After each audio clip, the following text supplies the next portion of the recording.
de, de una iglesia fructífera. Pero antes ¿pueden sentarse por favor? Quisiera que nos imagináramos que pasamos por el centro, por algún lugar, y nos encontramos un jardín hermoso, bello, colorido, un jardín muy bello y que vemos ahí lleno de frutos, lleno de hojas, de muchas flores, muy hermoso el jardín. Pero se dan cuenta de que aunque pasen por ahí no hay un olor, no desprende un olor y les da la curiosidad, ¿por qué será que está tan hermoso el jardín pero no hay ningún olor ahí?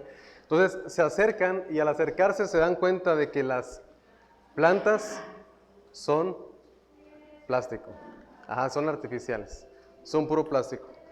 Y entonces nos damos cuenta que todo lo que veíamos era una simple y sencilla ilusión. Y eso es lo que sucede a veces en nosotros como iglesia. Por ahí les repartí algunas hojitas, no sé si sobró una para mí, no sobró ninguna para mí. ¿Alguien me quiere prestar su hojita, por favor? Aquí está mi buen. Aquí, gracias. Solo para guiarme en esto, porque tengo aquí otras cosas. Seamos una iglesia fructífera, ese es el tema de esta hora. Y estamos celebrando el aniversario, pero pensando en la ilustración que les decía al inicio, podemos preguntarnos nosotros, ¿somos una iglesia que está madurando y que va a dar fruto o somos una iglesia que está simple y sencillamente envejeciendo? Como iglesia creo que estamos viviendo una nueva etapa desde hace, por lo menos personalmente, desde hace 2 años que tenemos aquí nosotros. Es una etapa en nuestra vida, pero también veo que es una etapa diferente en la congregación porque no nos conocían, a mí y a mi esposa no nos conocíamos. Y era así como que ¿quiénes son esos extraños? Y yo también, pues ¿quiénes son esos extraños? Ya no somos tan extraños. Pero fue algo que yo pienso que fue la providencia de Dios que nos hizo llegar aquí con ustedes, porque no teníamos el plan de estar aquí con ustedes, y ustedes tampoco tenían el plan de recibirnos a nosotros. Sabía que estaban orando por algún pastor, pero no habían visto, no por alguien específico. Pero es algo nuevo, pues. Y lo que vemos también es que a lo largo de esos 34 años pudiéramos preguntarnos, ¿somos una iglesia que está madurando para dar fruto o somos una iglesia que solamente existimos y estamos envejeciendo? Hace algún tiempo, cuando yo estaba todavía en Saltillo, el pastor allá le dijo a la iglesia que cumplía 64 años, si no mal recuerdo, y les hizo esta pregunta y les dijo, ¿somos una iglesia madura o somos una iglesia vieja? ¿Y saben con qué salió la iglesia pensando? La iglesia pensó y dijo, realmente somos una iglesia vieja, pero con el tiempo llegaron a ser una iglesia madura. Y esta invitación es para que veamos también y consideremos, ¿somos una iglesia madura o una iglesia vieja? Estamos envejeciendo solamente. Una evidencia de la madurez es que vamos a fructificar, que vamos a dar fruto. Recordemos que uno de los propósitos principales por los cuales existimos como iglesia es para dar fruto para Dios. El Señor Jesucristo dijo en Juan 15:16, Él dijo, ustedes no me eligieron a mí, sino que yo los elegí a ustedes y los he puesto para que vayan y lleven fruto y para que vuestro fruto permanezca. El fruto glorifica a Dios. Ahorita vamos a ver Juan 15. Pero primero veamos o pensemos en Marcos 4, del 1 al 20. Tal vez ustedes ya conocen este pasaje, ya lo han visto. Y por cuestiones de tiempo probablemente no vamos a tardar lo que generalmente tardamos en una predicación, pero recordemos esta enseñanza. Es cuando Jesús dice que el reino de los cielos es semejante a un hombre que fue y sale y sembró en un campo. Dice la palabra de Dios que el sembrador salió a sembrar y aventó una parte de la semilla y cayó junto al camino. Otra parte de la semilla cayó entre pedregales. Otra parte de la semilla cayó entre espinos y otra parte cayó en buena tierra. Eso es lo que nos enseña la palabra de Dios. Y podemos pensar, bueno, ¿qué fruto deberíamos de dar nosotros para nuestro Dios? Aquí en sus hojitas les dejé algunos de esos frutos. La Biblia nos habla del fruto de labios que confiesan su nombre. ¿Qué significa esto? Pues un cambio de forma de hablar. Hablar ahora como alguien que conoce a Dios y que pasa tiempo con Dios. Que alabemos a Dios, que mencionemos a Dios, que reconozcamos a Dios en nuestra vida. El fruto del Espíritu Santo, ese fruto es muy interesante y muy complicado, pero es un fruto también que con el paso del tiempo, con nuestro andar diario con Dios, vamos a ir desarrollando. El fruto del Espíritu, ahí lo vemos en Gálatas 5, dice es amor, gozo, paz, paciencia, benignidad, bondad, fe, mansedumbre, templanza. ¿Cuántos de nosotros podemos decir, yo lo tengo todo? Creo que nadie, ¿verdad? Pero es a donde debemos de ir apuntando. Fruto de arrepentimiento, también Juan el Bautista les dice, ustedes tienen que mostrar frutos dignos de arrepentimiento, fruto de justicia, santificación y buenas obras, fruto de entendimiento, también ir conociendo más a Dios, ayudar a los necesitados es también otro fruto. Y donde yo quisiera enfocarnos como iglesia es, todos estos frutos naturalmente nos van a llegar a dar el último fruto que les puse aquí, es fruto de más personas para Cristo Jesús. El apóstol Pablo cuando predicaba decía, esta familia, la familia de Estéfanas, son las primicias de Acaya, hablando primicias como, son los primeros frutos que yo recibí allá. Y también menciona otros nombres en Romanos capítulo 16, menciona que también tal persona, si no mal recuerdo, Epeneto, fue fruto también de aquellos lugares, fue el primer fruto. ¿A qué se refiere la palabra cuando habla de fruto y se menciona a personas? A otros cristianos. Algo tal vez fácil de una analogía sencilla. Un árbol de manzanas, si lo plantamos, ¿qué va a dar? Manzanas. No va a dar peras, aunque se parezcan, sean de la misma familia, no va a dar peras. Un árbol de manzana da manzanas, un árbol de manzanas no va a dar plátano, ni va a dar fresas, ni nada. Va a producir lo mismo de acuerdo a su género. Nosotros como cristianos, ¿qué deberíamos de producir? Si yo soy cristiano, debería de llevar fruto de más hijos de Dios, compartiendo la palabra de Dios. La iglesia también. ¿Qué debería de dar como fruto la iglesia? Más iglesias. Esa es la intención y es a donde deberíamos de apuntar nosotros también como iglesia. El fruto es algo continuo, dice en el Salmo 92:14. Dice que aún en la vejez fructificarán, estarán vigorosos y verdes, plantados en la casa de Jehová. A veces pensamos que el fruto es algo que solamente pueden dar las personas nuevas, los recién convertidos, o solamente los jóvenes que tienen fuerza y vigor y todo eso, y decimos, ellos pueden dar fruto, pero yo que ya estoy viejito, yo que ya no tengo nada que dar. No, la Biblia dice que aún en la vejez hay fruto, porque el fruto es algo permanente también. Dios espera que nosotros seamos como árboles plantados. ¿Se acuerdan Salmo 1? Será como árbol plantado junto a corrientes de aguas que da su fruto en su tiempo y su hoja no cae. Y todo lo que hace prosperará. Da su fruto a su tiempo.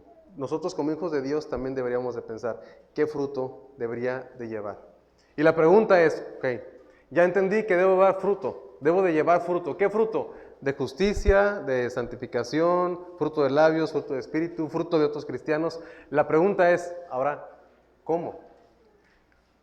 Y la gran noticia es que no es algo que tenemos que hacer nosotros, es algo que Dios hace por medio de nosotros. El árbol por sí mismo no se esfuerza en llevar fruto. Simple y sencillamente vive, ahora sí que su vida vegetal, y naturalmente da fruto. Nosotros también como cristianos a veces nos esforzamos tanto y tengo que dar fruto del Espíritu y tengo que dar amor y tengo que dar gozo y paz, y nos estresamos tanto que en vez de dar gozo y paz, paciencia, estamos tan afanados en llevar fruto que no lo damos porque es un fruto humano, pero debería ser algo espiritual. Entonces en Marcos 4, del 1 al 20, vemos 4 tipos de lugares donde puede caer la semilla. El primer lugar es junto al camino. ¿Qué sucede en esta situación? Dice la Biblia que las aves llegan y se comen. ¿Por qué razón? En Mateo 13 dice que la semilla, al causa de no entenderla, es arrebatada. Quiero que vean conmigo Mateo capítulo 13, versículo 19. Mateo 13, 19. Si lo encontramos, por favor, lo leen conmigo. Mateo 13, 19. Aquí es donde también está la parábola del sembrador. Está en Marcos y está en Mateo. Pero Mateo nos dice algo que no nos dice Marcos. Dice, cuando alguno oye la palabra del reino y no la entiende, viene el malo y arrebata lo que fue sembrado en su corazón. Este es el que fue sembrado junto al camino. ¿Qué tenemos que hacer con la palabra? Buscar entender la palabra de Dios. Tener la intención de aprender la palabra de Dios. Pedirle a Dios que nos ayude a comprender su palabra, porque si no, seremos como aquella semilla que fue sembrada junto al camino y a causa de no entender la palabra vino el malo y arrebata lo que fue sembrado, y a la siguiente semana, ¿de qué leíste en la semana? No nos acordamos. Oye, ¿te acuerdas de la predicación? No nos acordamos. ¿Por qué? Porque no entendimos tal vez. ¿Y saben cómo entendemos mejor la palabra? Y algunos me dicen, oye, ¿por qué tú te sabes los versículos de memoria? Y yo le digo, es que yo no soy inteligente, no soy más inteligente que nadie. Simple y sencillamente me la paso enseñando. Y cuando alguien comparte, es así como esa persona puede entender mejor. Se trata entonces de darle un repaso para poder entender mejor. Necesitamos entender, necesitamos conocer la palabra de Dios, pero para que no sea arrebatada, y para esto necesitamos compartir también la palabra. Los que no entienden la palabra son los que viene el diablo, viene el malo, dice, y nos arrebata la palabra, para que no llevemos fruto. La otra tierra en la que fue sembrado esto, dice que fue sembrada en pedregales. Y es la semilla que cae, dice el Señor Jesucristo, cae en un lugar y florece rápidamente, brota, rápido, brotó, pero no tenía raíz y se secó. Y esto representa a los que son como llamarada de petate. Hay muchos que luego llegan a la fe y dicen, ahora sí ya me voy a entregar a Dios porque tenía una mala vida, ahora Dios me ha dado una nueva vida. Y empiezan a avanzar, pero no tienen raíz. Empiezan a servir, empiezan a conocer, pero no tienen raíz. ¿Y qué sucede porque no tienen raíz? Se seca. Es lo que dice la palabra de Dios. Viene el tiempo de la prueba y entonces se seca cuando viene el tiempo de la prueba. Vamos a ver Marcos 4, que es el pasaje que nos menciona aquí. Marcos 4. Vean lo que dice el versículo 5. Otra parte cayó en pedregales donde no tenía mucha tierra y brotó pronto porque no tenía profundidad de tierra. Pero salido el sol se quemó porque no tenía raíz, se secó. Y vean lo que dice en versículo 16. Estos son asimismo los que fueron sembrados en pedregales, los que cuando han oído la palabra, al momento la reciben con gozo, pero no tienen raíz en sí, sino que son de corta duración.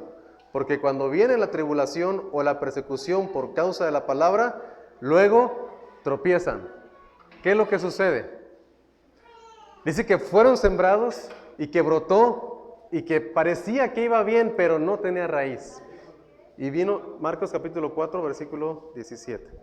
Pero no tienen raíz en sí, sino que son de corta duración.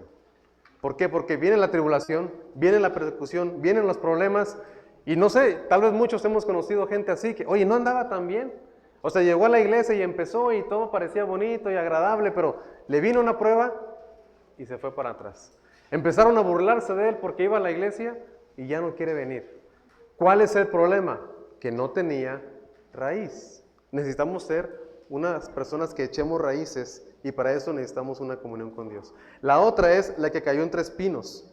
La semilla no puede crecer porque dice que los espinos representan a los afanes, a la codicia del mundo y al engaño de las riquezas. ¿Y qué sucede? Empieza igual en el camino, pero son atraídos por los afanes, por las cosas que no les van a beneficiar eternamente. Yo no digo que no tiene nada, que tiene algo de malo tener riquezas y eso no, pero el problema es el amor al dinero y claramente lo dice la palabra de Dios. El problema es cuando dejamos de buscar a Dios por el engaño de las riquezas. Es un engaño, es una ilusión solamente. Dice el predicador en Eclesiastés, es como querer atrapar el viento. ¿Quién puede atrapar el viento? Yo quiero atrapar este pedazo de aire. No se puede. Es como correr sobre el viento. Y entonces son las personas que sí llegan y están un tiempo, pero son engañados, son seducidos por las riquezas, por las codicias. Y entonces esto ahoga la palabra y no pueden crecer tampoco. Eso también lo dice en Marcos 4. Y la otra es la buena tierra. La semilla cae, dice, esos son los que son sembrados en buena tierra, los que oyen la palabra y la reciben y dan fruto a 30, 60 y a 100 por uno. Pidámosle a Dios que nos ayude, que transforme nuestro corazón, que nuestro corazón no sea engañado por las riquezas, que nuestro corazón eche raíces en Dios y que nosotros entendamos su palabra para que podamos llegar a ser una buena tierra. Los que han estado constantemente en nuestro hogar, me gusta porque hay preguntas. luego que no se atreven a decir en otro contexto más que con una mesita, un café, un pan y algo así, ¿verdad? Hace unos 2 o 3 días estuvimos hablando como hasta casi 2 de la mañana. Pero no hablando chisme, no crean que estamos hablando de cuestiones bíblicas. Y me gusta a mí eso, y hasta ya se me quitó el sueño a esa hora, ¿no? Estamos hablando cosas así. ¿Por qué? Porque es gustoso enseñarle a alguien que tiene deseo de aprender, que tiene ganas de aprender y que tiene preguntas sinceras delante de nuestro Dios. ¿Qué más tenemos que hacer para poder entonces dar fruto? La segunda cosa es permanecer en Cristo Jesús. Permanecer en Cristo, ahí lo tienen ustedes también.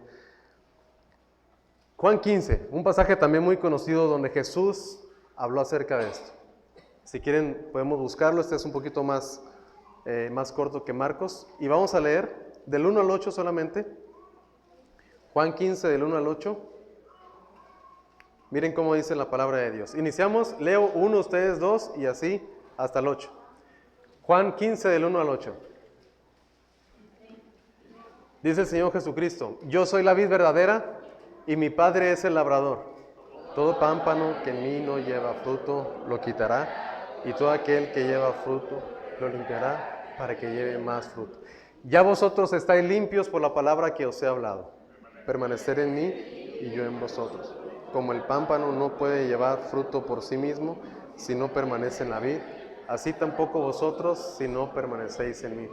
Yo soy la vid y vosotros los pámpanos. El que permanece en mí y yo en él, éste lleva mucho fruto, porque separados de mí, nada podéis hacer.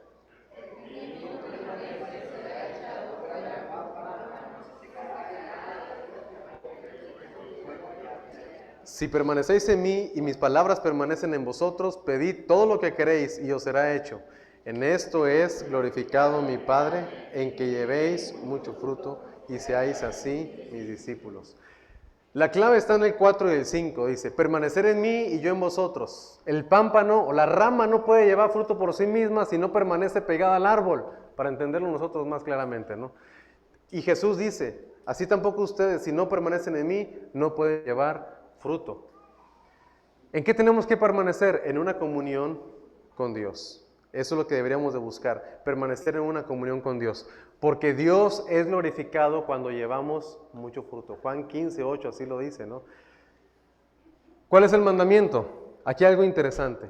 Lo que decía ahorita del manzano, que no se esfuerza para llevar manzanas sobre sí, es algo natural. El mandamiento, esto ya lo había compartido anteriormente, pero ya tiene tiempo. El mandamiento no es que demos fruto. Jesús dice, el mandamiento es que llevemos fruto. Son cosas diferentes. Una cosa es que yo dé fruto por mí mismo y otra cosa es llevar el fruto. Es decir, que el fruto se produce y yo solamente lo llevo. El mandamiento entonces es permanecer en Cristo. Eso es lo que dice aquí. Permanecer en mí, dijo Jesucristo, permanecer en mi amor, eso es lo que tenemos que hacer. Si mi vida y si su vida y la vida de la iglesia está en constante comunión con Dios, naturalmente nuestra vida va a cambiar. Porque si pasamos más tiempo con una persona, empezamos a aprender sus formas. Imaginémonos a 2 personas que no se conocen y después se conocen, un muchacho y una muchacha, y después se hacen novios y lo que sea. Naturalmente, el hombre va a aprender las palabras de la mujer o los modos de la mujer, y la mujer va a aprender cómo se expresa el hombre. Y al rato, por eso ya son uno después, ¿verdad? Pero es algo natural. Cuando pasamos tiempo con alguien, vamos a cambiar nuestras formas y vamos a ser también edificados por otras personas. Nos van a ayudar a cambiar lo que tenemos que cambiar. Si nosotros como iglesia, si nosotros como personas y como familia permanecemos en Cristo, ¿qué es lo que va a suceder? Vamos a dar fruto, permaneceremos en su amor. Entonces el mandamiento no es dar fruto, el mandamiento es permanecer en Cristo, porque el fruto es algo natural. Y recordemos, una vez más, aquí están algunos de los frutos: de labios del espíritu, de arrepentimiento, justicia, santificación, buenas obras, de entendimiento, de ayuda y fruto de multiplicación. ¿Cuál es el resultado de permanecer en Cristo? Si vemos versículos 4, 5 y 7, el resultado es llevar fruto, y después Jesucristo dice, para que lleve más fruto, y al final dice, para dar mucho fruto. No es solamente decir, yo ya hice algo ya con esto ya es suficiente, ya hice algo. No, tenemos que buscar el dar más fruto, pero solamente se hace si estamos conectados a la vida verdadera, vamos a dar fruto. Es la única forma. Hay gente que luego está conectado a ciertas formas de hacer las cosas y pensamos que eso es correcto. Yo lo he dicho constantemente en la iglesia. El hecho de saber cómo se hacen las cosas y hacerlas no nos da ninguna garantía de nada. Tenemos que estar conectados a Jesús, porque Él es la fuente de vida. No son los estatutos, ni las reglas, ni los principios, que tan buenos que sean, porque yo sé que existen principios bautistas y todo eso, yo lo sé, pero eso no nos va a dar el fruto. Lo que nos va a dar el fruto es permanecer en Cristo Jesús, y naturalmente vamos nosotros a cambiar nuestra vida. Si estamos desconectados de la vid, todo lo que haremos será mera religiosidad, ritualismo, actividades, obras muertas, será fruto falso, será como ese jardín que les conté al inicio, ¿no? Muy bonito, pero de mentiras. Y así se puede ver el fruto falso. Parecen de verdad, hasta ahí como si estuvieran así como que recién salidas del refrigerador, ¿verdad? Y como parecen de verdad, pero no son de verdad. Y pudiéramos llegar a ser una iglesia que pareciera, y como Jesús le dice a su iglesia, tienes nombre de que vives, pero estás muerto. ¿Por qué? Porque se hacen cosas, se hacen actividades, pero desconectados de la vid verdadera que es Jesucristo. Y por último, bueno, ya vimos dos. ¿Cómo da fruto? Primero, pidámosle a Dios que cambie nuestro corazón para que seamos una buena tierra. Eso es lo primero. Quitar lo que tenemos que quitar, el engaño, las riquezas, las codicias, el afán de este mundo, entender su palabra, como estamos viendo también, para no estar ahí junto al camino, echar raíces y no solamente brotar y ya, sino brotar bien y dar fruto a su tiempo. La otra cosa, permanecer en Cristo. Les hemos dicho que necesitamos tener un tiempo diario con Él, 5, 10, 15 minutos, no importa, porque a veces la gente dice, es que nomás tengo 5 minutos, mejor no. Pues esos 5 minutos, mejor 5 a nada. Y después te va a producir más hambre para tener más tiempo y más tiempo con Dios. Y vas a aprender a decir, esto de verdad no me edifica y voy a procurar servir mejor a Dios. No por legalismo, sino decir, ¿qué voy a hacer? Voy a ver una serie de 40 minutos y no tengo tiempo para Dios. Pero si aprendemos a tener tiempo para Dios, vamos a, sin que nadie te lo diga, tú mismo vas a decir, ya no quiero ver el maratón, ya nomás con 2 o 3 y tener tiempo para Dios. Pero a veces nos pasamos la vida desperdiciándola. Permanecer en Cristo. Y la tercera cosa es buscar la armonía. Salmo 133, un salmo muy conocido y quiero que lo veamos por favor. Salmo 133, son 3 versículos. Salmo 133.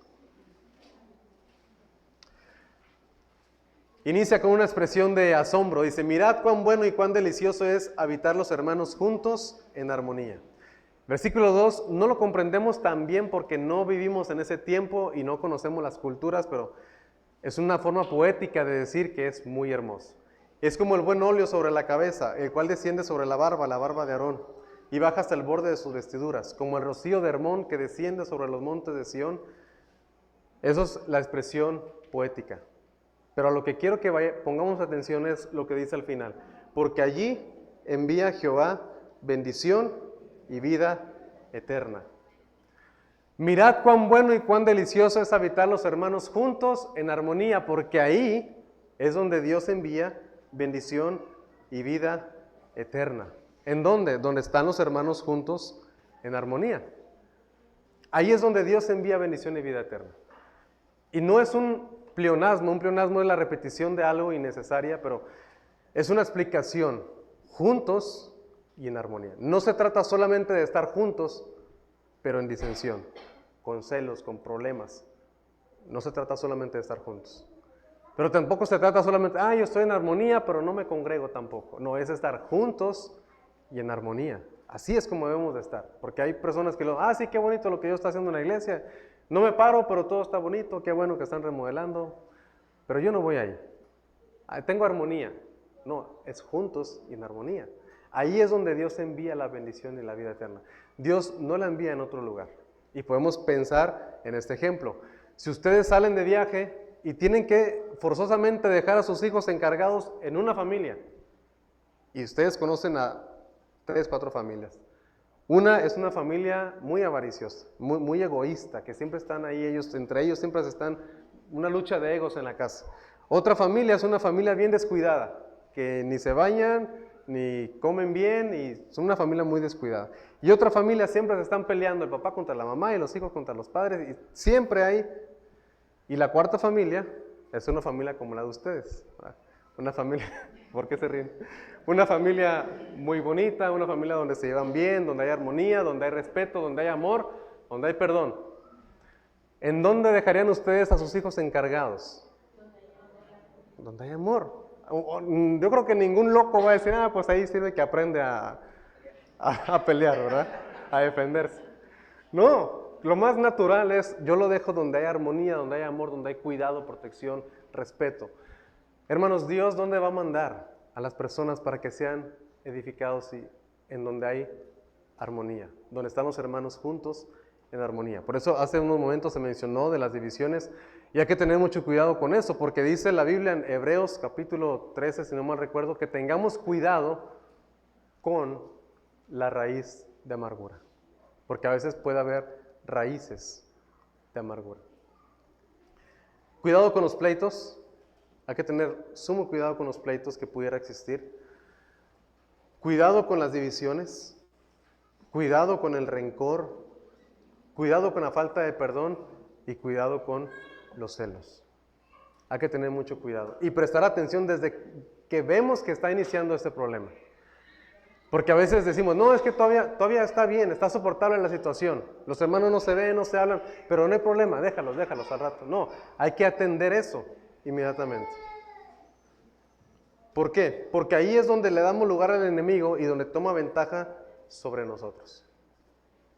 Los que me han escuchado predicar ya por más de 2 años, se dan cuenta que yo no soy mucho de, el diablo y el diablo. Yo muchas veces somos nosotros los que nos buscamos esos problemas.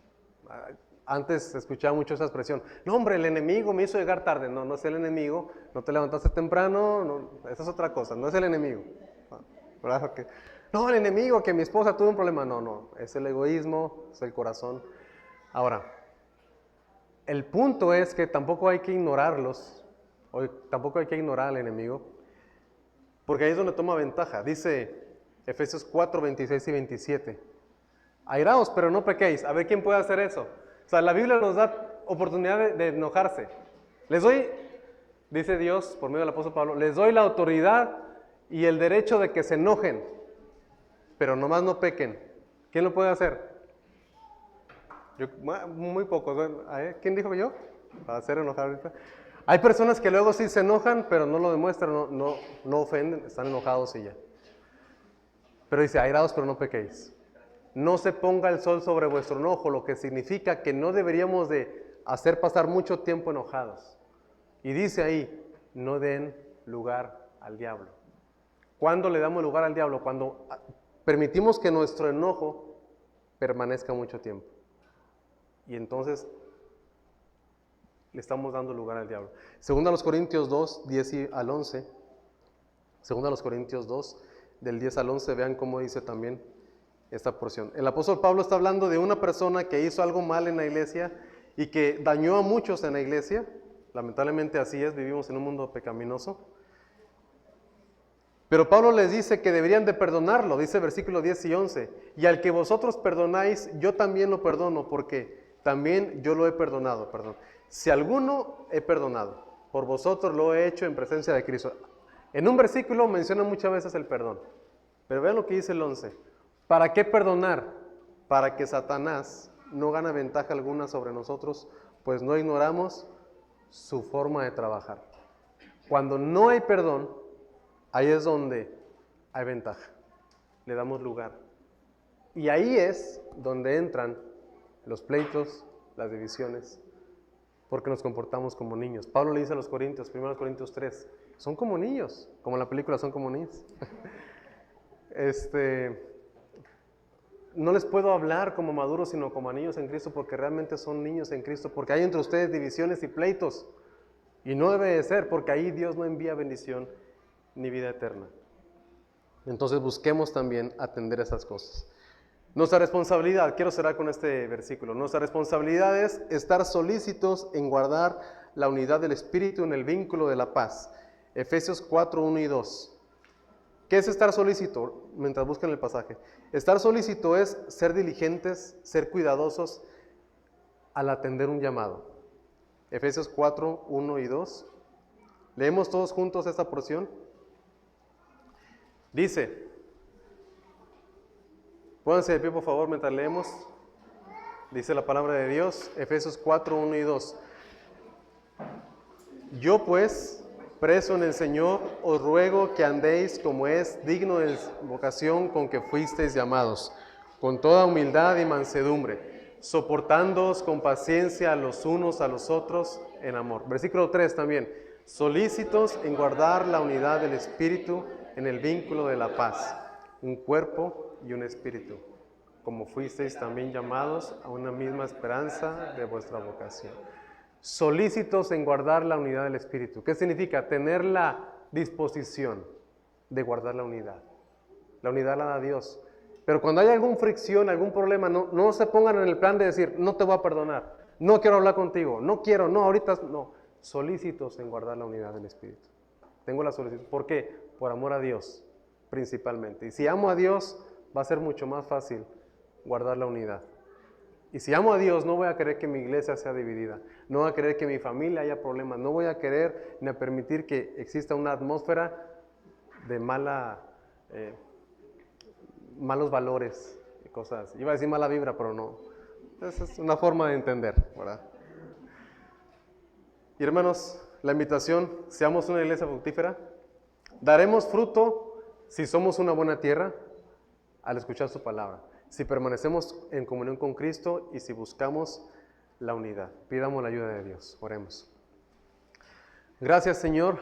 Gracias por este tiempo de celebración, Padre.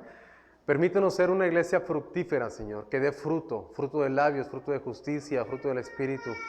Que también nos podamos reproducir, Señor, que podamos pensar más allá de nuestras cuatro paredes. Que pensemos en llevar tu mensaje, Señor, aquí en Huatulco y en otras comunidades, Señor. Ayúdanos a dar fruto para tu gloria, Señor. Y que así sea, Señor. Que tu nombre sea exaltado y glorificado en nosotros. En Cristo Jesús. Amén.